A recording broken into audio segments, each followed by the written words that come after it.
vocês? Estou aqui para mais um podcast e dessa vez, olha que convidada maravilhosa, gente. A tão famosa Dona Aracy. E também o meu esposo, a gente está aqui para fazer esse pod aqui com a Dona Aracy. Seja bem-vinda, Dona Aracy. Muito obrigada por ter aceitado o convite aí desse podcast.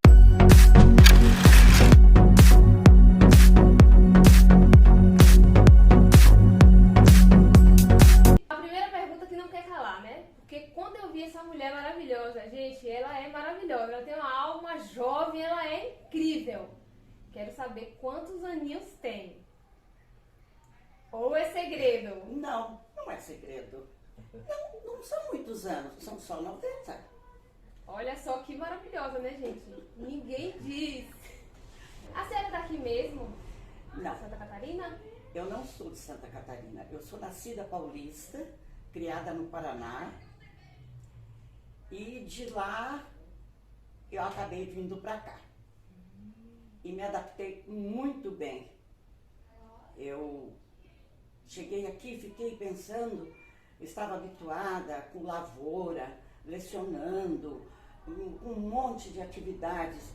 E aí eu ia para a praia e depois tinha que voltar, almoçava e ia deitar. Não, de maneira nenhuma, achei que aquilo não era uma vida para mim. E de repente eu comecei assim a customizar alguns jeans e às vezes até uma blusa ou outra e as pessoas, você que fez, que isso, mas aquilo. E de repente eu despertei para as vendas. Eu não sabia que eu tinha esse dom. Eu comecei a trabalhar assim com vendas de roupa e atendia uma vez por uma pessoa por vez, para poder atender como eu queria, oferecer um chá e essas pessoas foram tornando-se amigas, sabe?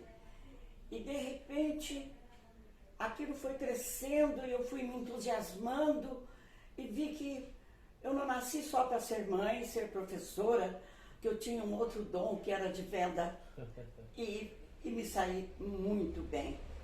Fiz várias viagens, várias reformas na casa com o meu poder do meu trabalho, atendendo uma pessoa por vez.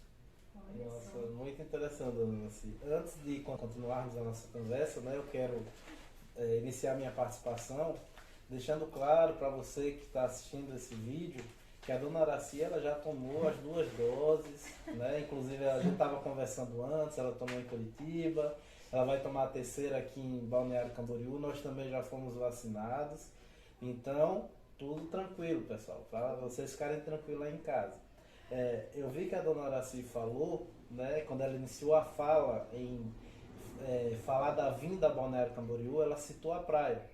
E é um costume aqui na região, né, vir muita gente do Paraná, de outras partes daqui do estado de Santa Catarina, até mesmo de outros estados, principalmente na alta temporada, para usar as praias aqui na região. E é exatamente essa pergunta que eu tenho para fazer a Dona Aracy. Então eu já vi que a praia foi um atrativo. Então quando a senhora veio para cá, Dona Aracy, a primeira vez e veio até a praia, a senhora falou que veio do interior do Paraná, né? Provavelmente lá onde a senhora veio não tinha praia. Eu conheci o mar em 70 e fiquei encantada com o mar. Uhum. Mas só conhecê-lo não ia me satisfazer. Precisava. Não era a vida que eu queria. Conviver diariamente com perfeitamente. Mas conhecê-lo foi uma maravilha e me trouxe muitas satisfações. Muita. É uma paz, né? Você olhar o mar, é uma paz que traz pra gente. Os meus netos, os meus sobrinhos, todos se criaram nessa casa que eu havia adquirido, porque como eu não tinha experiência nenhuma de mar e de sol, a primeira vez que eu vim, eu tive queimaduras de grau, assim, na região dos ombros. Ah, imagino. E aí, como eu não podia entrar no mar, enquanto com aquelas pomadas todas amarelas, assim, correndo, eu saí de sombrinha. E a casa que nós ficamos era uma casa de um estado péssimo. No forro tinha até morcego. Nossa. Aí eu apelidei da mansão dos morcegos. E eu disse que jamais eu sairia da minha casa para vir e ficar num lugar como aquele. Não é por luxo, mas sim mais por higiene, por uma coisa agradável que eu estava habituada. Vida, né? É. Sim, sim. E saindo assim de Sombrinha e andando para lá para cá, eu vi uma casa que estava à venda. E eu me interessei.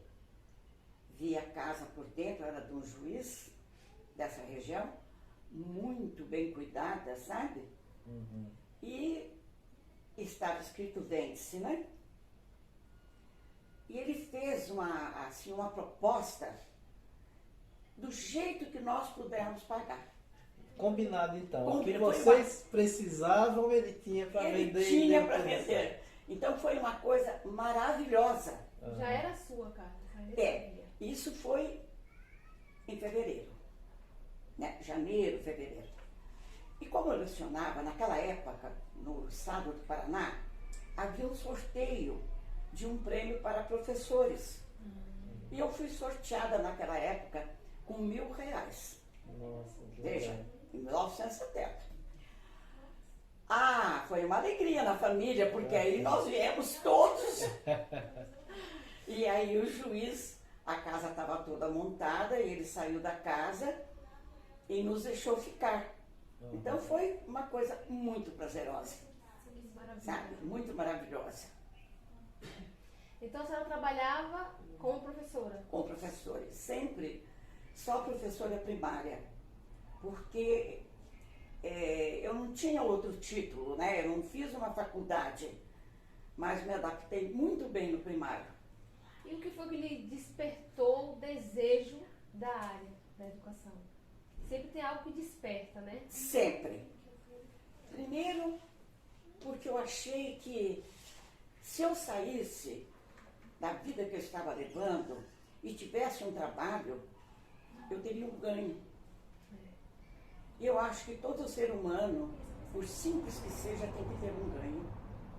Para ele dizer, olha, eu posso comprar um sorvete, porque eu tenho o meu dinheiro. Então as pessoas, às vezes, têm que ter desejo de crescer. E eu cresci. A muitas custas, porque o marido não aceitava muito que eu trabalhasse fora. E nem nunca permitiu que eu fizesse uma faculdade numa cidade perto. Mas mesmo assim eu batalhei e fui até o fim. Dá para aposentar. Eu considero a profissão de professor a profissão mais importante. Porque todas as outras profissões, eles passam pelo professor. Não tem como Não se tem. formar em qualquer outra área se não passar por professores. Um professor primário não Então, tem quem eu não passe. considero a profissão mais importante que existe. Eu, na minha opinião, considero. E eu também considero, não porque eu fui professora, e acho que os nossos órgãos federais e estaduais não valorizam tanto a educação como ela merece. Porque é dali que vão nascer as pessoas, né, para serem grandes homens, Grandes líderes. grandes profissionais, partindo daí. Infelizmente, ainda não temos esse privilégio Ainda, espero que logo. nas nossas leis. E a senhora lecionou durante quanto tempo? 40 anos. 40 anos de atividade. Nesses 40 anos, a senhora já passou por alguma situação que, seja ela engraçada, seja ela triste, alguma coisa que marcou a senhora em relação a algum aluno, algum familiar de aluno, alguma coisa? Sim, porque eu sempre gostei de lecionar terceira e quarta série. E aí as crianças já eram maiores. Acabou vindo para minha sala, filha de médico, filho também de pessoas de mais status na cidade, que tiraram as crianças do colégio, pago das irmãs, para virem, e caiu na minha sala.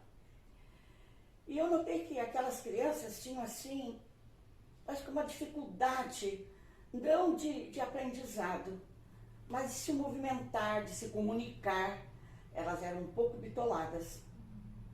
Então, por exemplo, eu contava uma história e dizia para elas: vocês vão chegar em casa e vão contar a história para a mamãe. E se ela não ouvir, quando vocês fizerem a prova, eu vou fazer o desconto. Porque vocês vão ter, vocês não vão mentir para mim. Ah, mas aí a minha mãe vai falar que não tem tempo. E assim foi, alguns alunos. Ah, minha mãe disse que não tem tempo. Então você diz para ela que se ela não tem tempo para ouvir a história que o filho vai contar, o que é que ela vai fazer da vida dela? Nossa, que lição. E que você vai perder seus pontos. Porque você teve, assim, a paciência, você prestou atenção de ouvir o que eu estava falando. E eu não sou tua mãe, e você ouviu. E por que ela não vai ouvir? E aí, e para os meninos, às vezes, eu dizia assim, olha, as meninas são mais fáceis de ajudar a mãe. E os meninos não sabem o que fazer. Mas vocês podem fazer. Vocês podem ajudar seus pais. De que maneira que eu vou ajudar meu pai?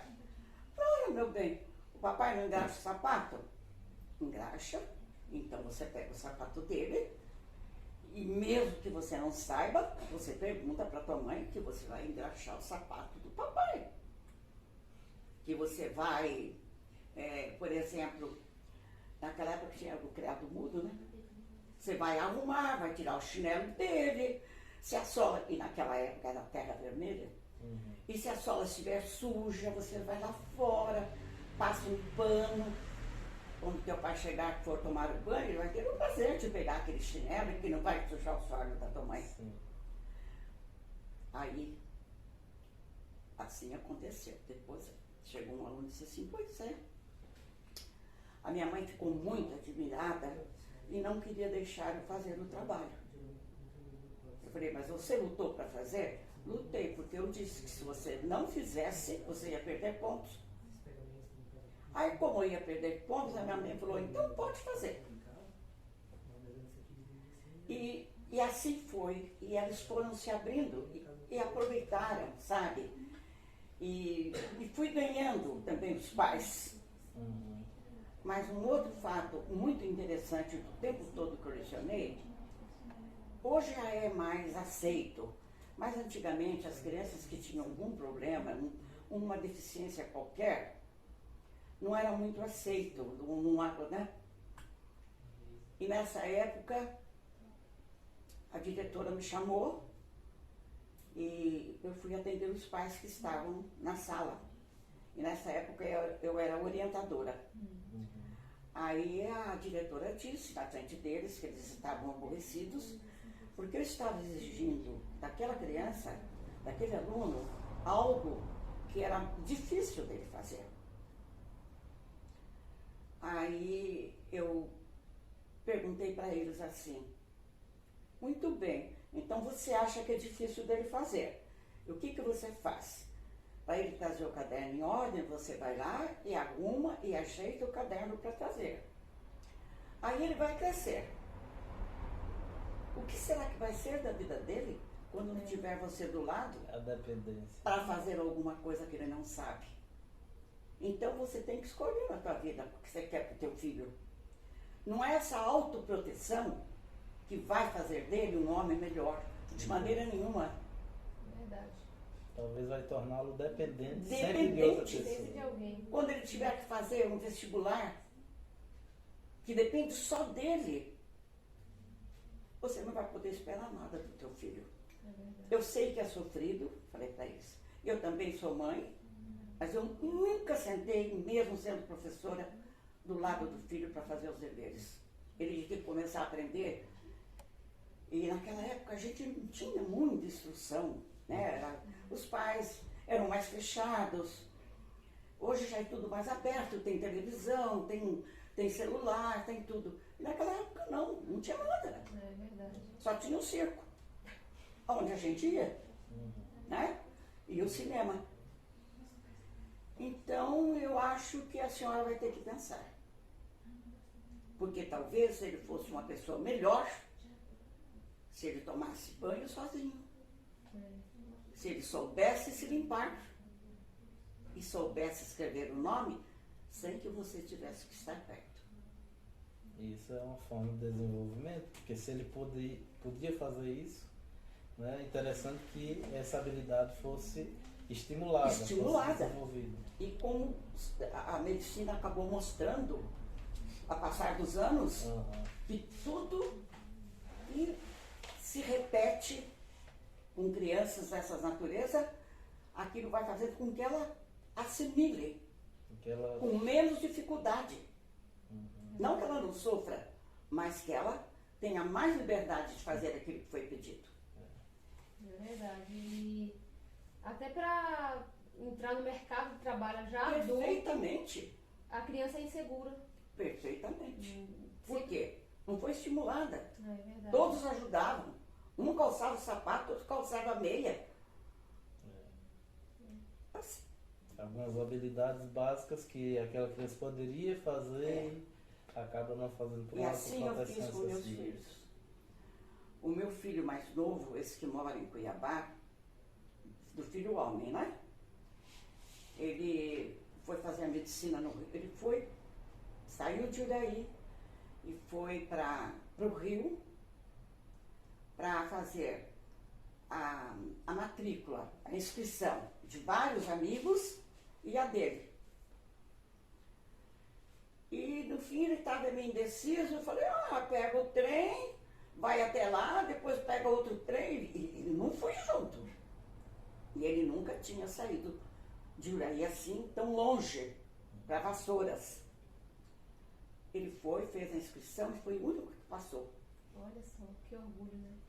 E depois, ele tinha que arrumar casa, tinha que arrumar um lugar para ficar. Eu não fui. Falei, não, você vai ter que enfrentar, porque eu não posso ir. E naquela época, os maridos não aceitavam muito que saísse a mulher sem ir acompanhando. E ele não podia ir. Então eu também não podia. E ele foi. Foi, arrumou o lugar. E naquela época dos trotes, como ele era bem jovem, bem miúdo, então diz que apelidaram ele de miudinho.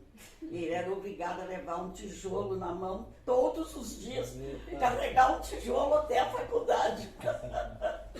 É uma história muito, muito bonita, viu, a dele. Foi aquela que eu contei, Sim. quando ele, depois que fez 2 anos, disse que não era aquilo que ele queria, porque quando foi para ele fazer o vestibular, ele não sabia o que ele queria. Então, naquela época, usava fazer o teste vocacional. Sim. E deu assim, cuidar de pessoas, da terra ou de animais. Ele disse assim, bom, carpir que nem meu pai foi, eu não vou. Cuidar de animais também não vou, naquela época nem usava ninguém cuidar de animal. Então, em todo caso, para cuidar de gente eu vou tentar. E foi. E aí, quando chegou no 2º ano, ele achou que não era aquilo que ele queria. No caso, 2º ano de medicina. De medicina. E como eu havia pago, a minha filha havia se casado, estava em São Paulo, e ele não falou para mim direto, mas mandou o recado, que talvez ele abandonasse o curso. E eu disse que não, falei, você não vai abandonar, porque eu paguei até agora e vou continuar pagando, e o dia que você se formar, você vai ganhar dinheiro, aí você vai, se você quiser ser sapateiro, você vai fazer o curso. Mas agora não. Agora você vai terminar o que começou. E ele terminou. Terminou e hoje foi um grande médico e é.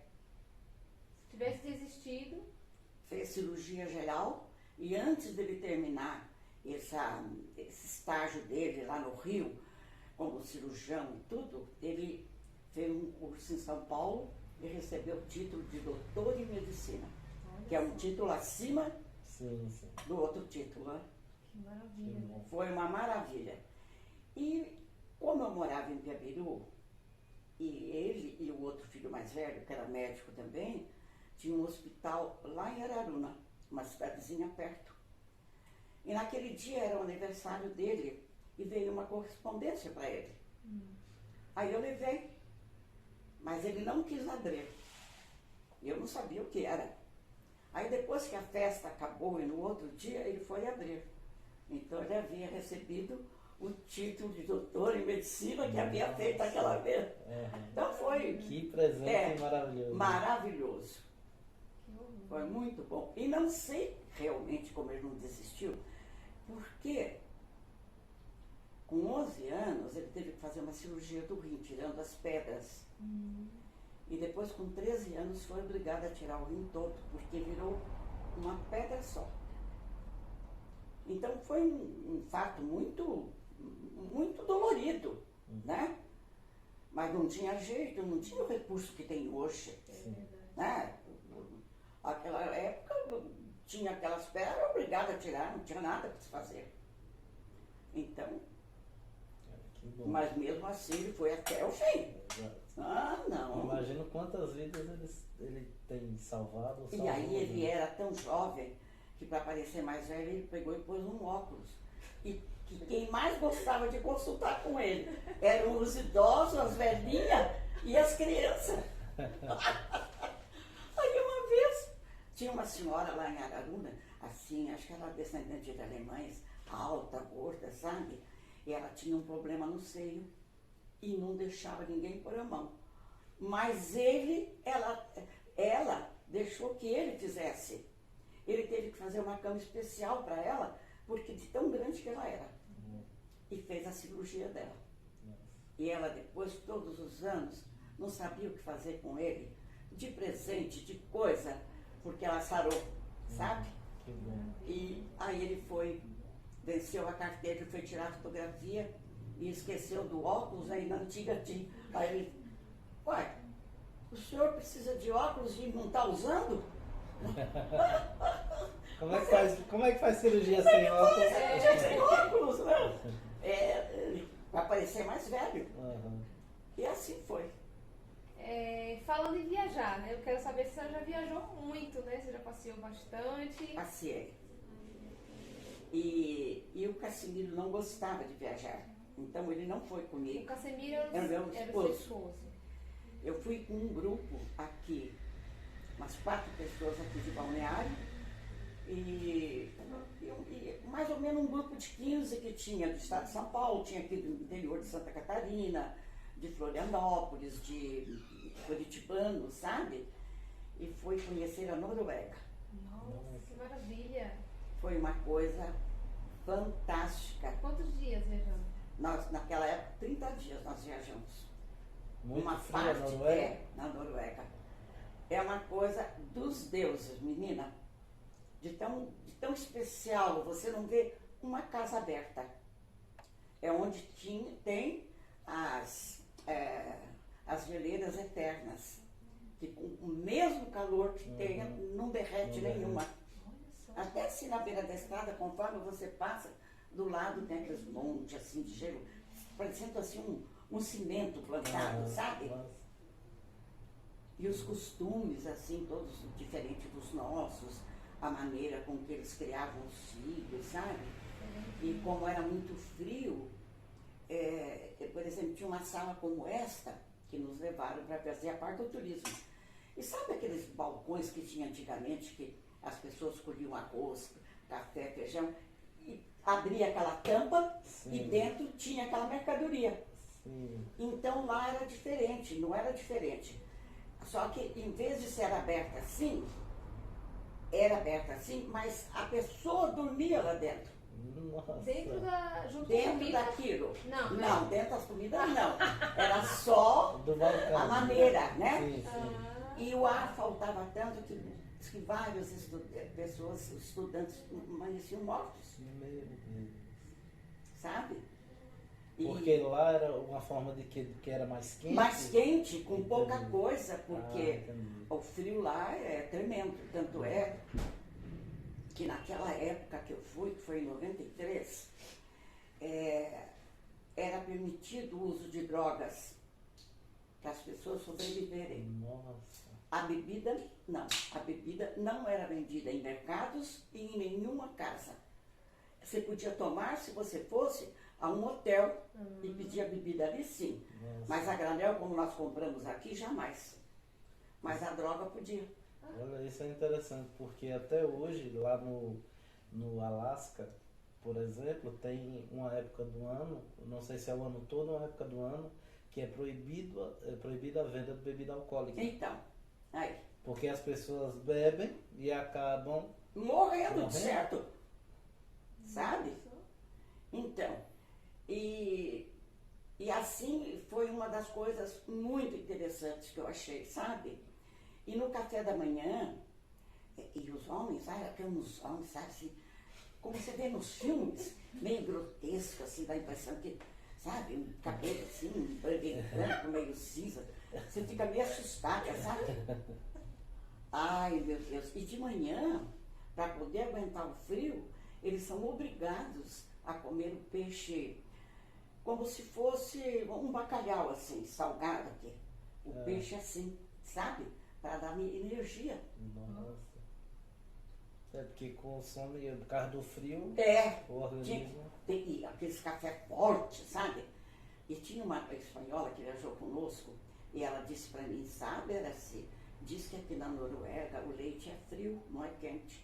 Eu falei, pois eu não vou tomar leite frio. Aí chegou o leite, né? O garçom trouxe o leite, eu pus a mão e tal, eu falei assim,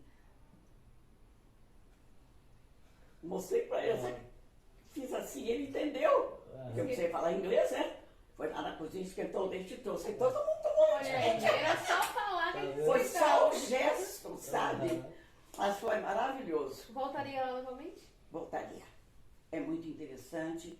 É um povo evoluído para sobreviver naquelas montanhas, com pequeninos lugares assim. E nós descemos um lugar que tinha só o hotel, não tinha mais que 20 casas, sabe?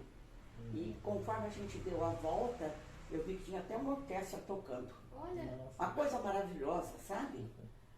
E foi muito lindo. E à noite, no jantar do hotel, depois a guia nos disse, vamos num aniversário daqui? Ah, bom, ninguém quis ir, eu fui. E lá é que eu vi as pessoas fumando ou maconha, sei lá o que, sabe? Não tinha bebida. Mas a droga? A droga correu, tudo Eu sou. jovem e tudo, sabe?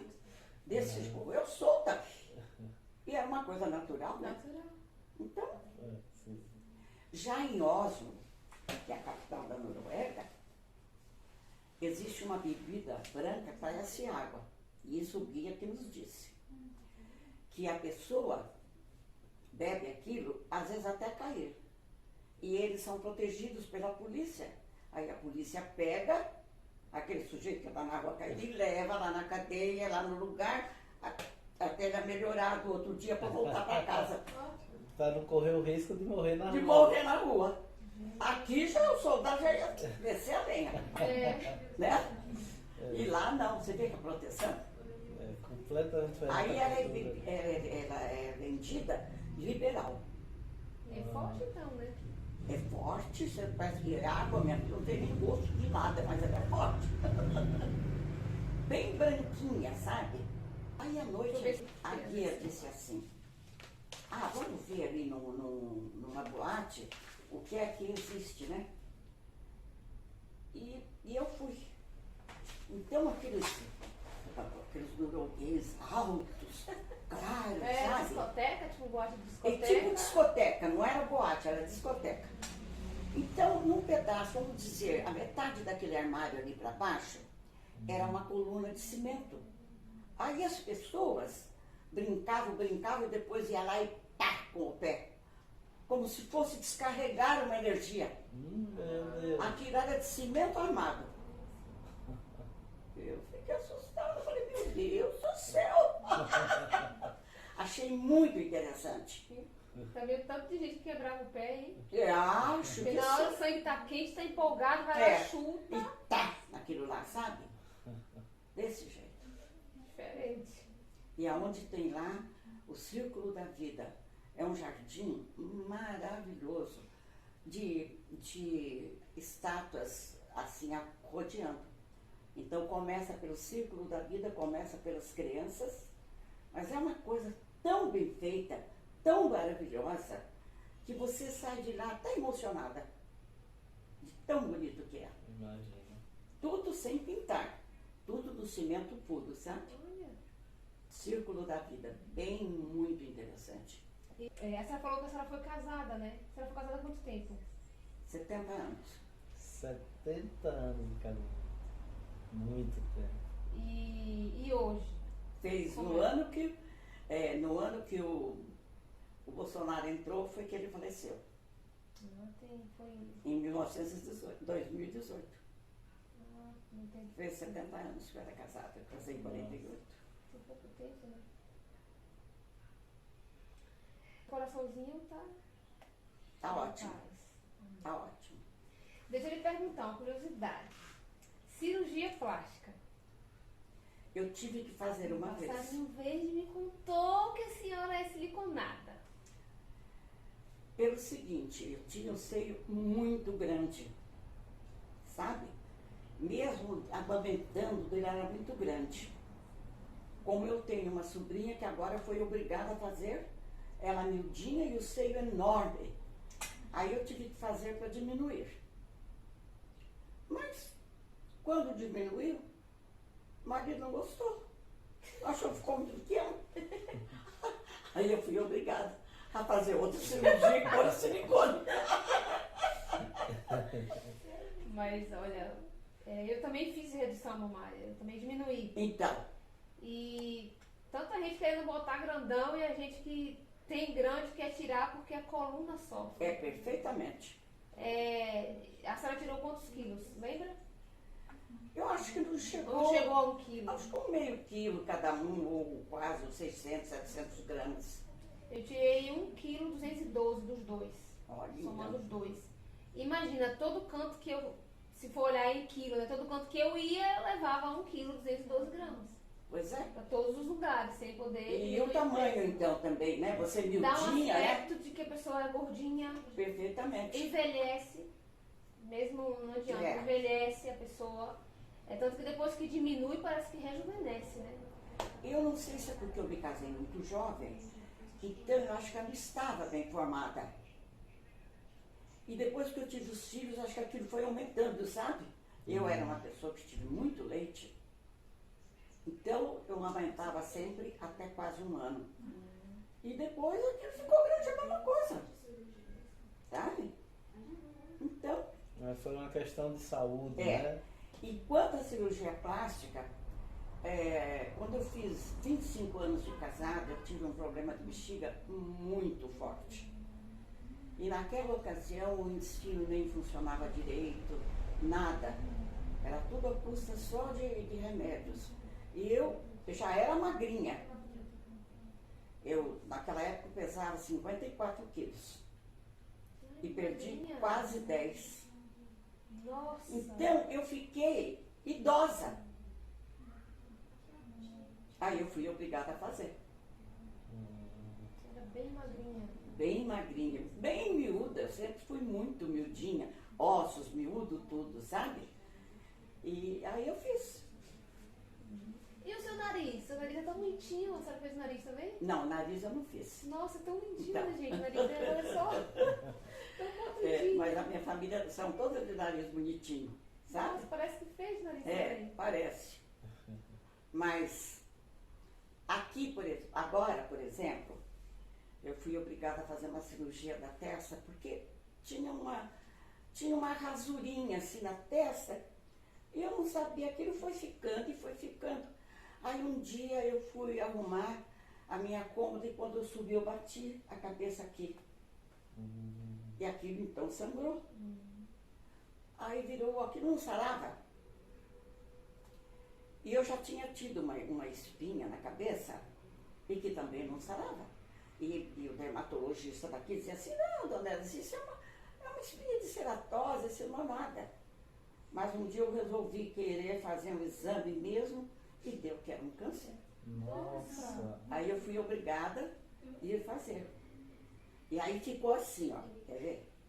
Olha que branquinho que é. Tá vendo esse pedaço? Aí foi a parte que cortou. Aí foi a faixa, teve que tirar a pele de trás da orelha para enxertar aqui. E aqui hoje não pode fazer nenhuma, como se diz, nenhum implante de cabelo, não pode tingir com tinta, pode fazer nada. Todo dia de manhã, depois que eu tomo banho, eu sou obrigada a passar como é que fala? Um filtro solar especial. Para o local que ficou sensível É. no caso. E se eu sair muito no sol, tem que pôr um chapéu. Então E só aí, batida, né? Porque é. se não tivesse batido, Não, ia ser. essa não foi batida. A batida foi essa da testa. Que está terminando de sarar agora. Tanto é que aqui está vendo o que está isso aqui? Transido assim. Era aqui, ó. Então a senhora descobriu o câncer como? Foi por causa da batida, Não, foi por Não. causa da da espinha. Da espinha. Que não sarava e foi mandado. Aí quando eu mandei fazer o exame, deu. Nossa. Só que ele disse que é um tipo de câncer que dá só nessa região da cabeça. Ele não aparece em nenhum, e nem ele ataca nenhum outro órgão. Mas diz que há pessoas que fazem 10, 15 cirurgias assim.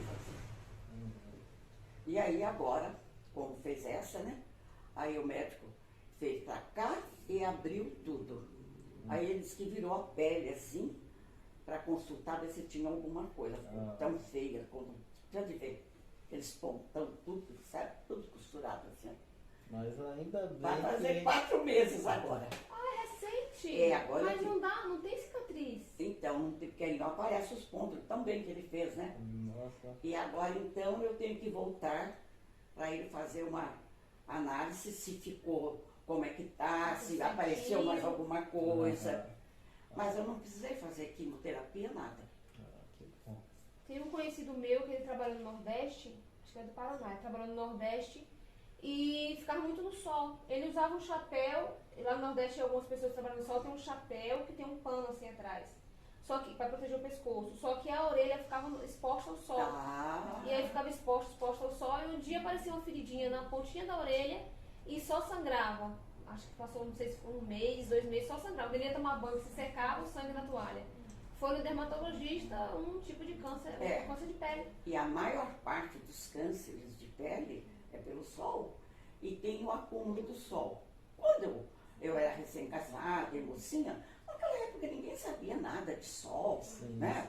Então, olha, eu andava em cima das colheitadeiras, em cima dos tratores, eu ia na escola, depois voltava, ia levar café pro pessoal lá, que estavam trabalhando, né? E subia, ia ver as colheitas, tudo. Então, aquilo foi acumulando. Porque tomar sol esticada na E praia, a eu não senhora é sou bem muito. branquinha, né? Então a pele é mais sensível, né? Tem que no sol tem que E passar aí ainda nunca clareei. Deixei assim. Diz que clareei e volta. Pra que eu vou gastar então? Antes eu tomava bastante sol, adorava ficar no sol, o sol Você? deu uma diminuída, Todo porque mundo só envelhece, né, o sol. envelhece. E ele é cumulativo. Agora não aparece. Mas depois, mais tarde, ele começa a surgir. Verdade. Verdade. Então, gente, essa é a nossa maravilhosa Dona Araci. Foi um prazer, que bom que a senhora aceitou o meu Obrigada. convite, porque eu estava super ansiosa para conhecê-la, né? Agradeço a gentileza e o prazer de conhecê-los. E espero que desse conhecimento possa surgir uma amizade Com certeza. verdadeira. Com certeza. Aquela que a gente tem a liberdade de falar até o erro e receber a palavra de quem acha que a gente está errado. Esse é um verdadeiro amigo Verdade. que sabe aceitar. É verdade. Quero agradecer também, dona Araci, grande experiência de vida, grandes ensinamentos nessa breve conversa que a gente teve, né? Foi um grande aprendizado para a gente e para quem está assistindo, tenho certeza. Obrigada. Teremos muitas histórias ainda para contar. Com certeza. Um outro dia, uma outra vez. Com certeza.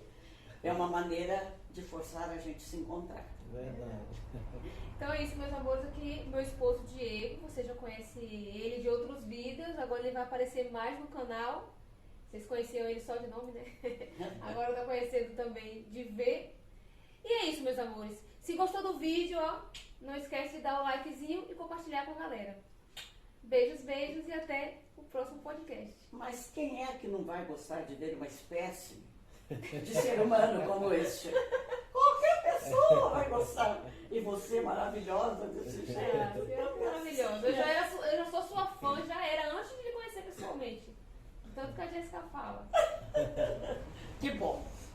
Muito obrigado, dona Araci. Obrigada a vocês. Excelente. E agora vamos beber mais um pouco, então, vai. Vamos. Então você vai lá, pega a cerveja, pega meu copo. Vamos tirar umas fotinhas, né? Vamos. Eu quero tirar uma foto com vocês dois.